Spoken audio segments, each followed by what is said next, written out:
తెలుగు రాష్ట్రాల్లో సంచలనం సృష్టించిన ఏపీ లిక్కర్ స్కామ్ కేసులో విజయసాయిరెడ్డిని ఈడీ అధికారులు విచారించారు. సోదాల సమయంలో ఇంట్లో ఉన్న 6 లక్షలను సీజ్ చేశారు. ఇప్పటికే ఈ కేసులో విజయసాయిరెడ్డిని 2 సార్లు విచారించిన అధికారులు గురువారం తాజాగా హైదరాబాద్ జోనల్ కార్యాలయంలో ఆయన్ని 7.5 గంటల పాటు ప్రశ్నించారు.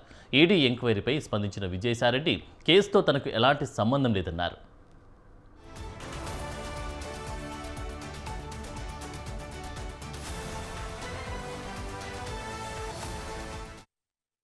మద్యం ముడుపుల కేసులో తన ప్రమేయం లేదని విజయసాయిరెడ్డి వెంకటేశ్వర స్వామి సాక్షిగా తెలిపారు.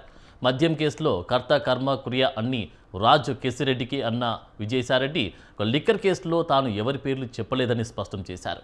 కేవలం రాజ్ కేసిరెడ్డికి అన్ని విషయాలు మాత్రమే తెలుసునని వివరించినట్లు పేర్కొన్నారు విజయసాయిరెడ్డి.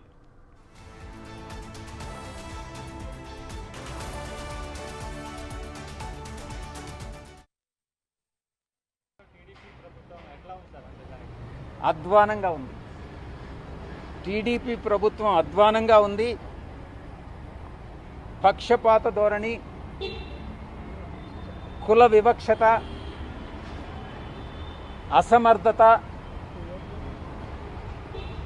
వీటితన్నిటితో కలిపి ప్రజలలో ఉన్నటువంటి అసంతృప్తి ఇవన్నీ తెలుగుదేశం పార్టీ, చంద్రబాబు నాయుడు గారు ఒక సీనియర్ లీడర్, ఆయన అర్థం చేసుకుని ఆయన రెక్టిఫై చేసుకుంటే బహుశా అధికారంలో కొనసాగుతారేమో కానీ లేకుంటే ఆయన అధికారంలోకి తిరిగి వచ్చేటటువంటి అవకాశమే లేదు.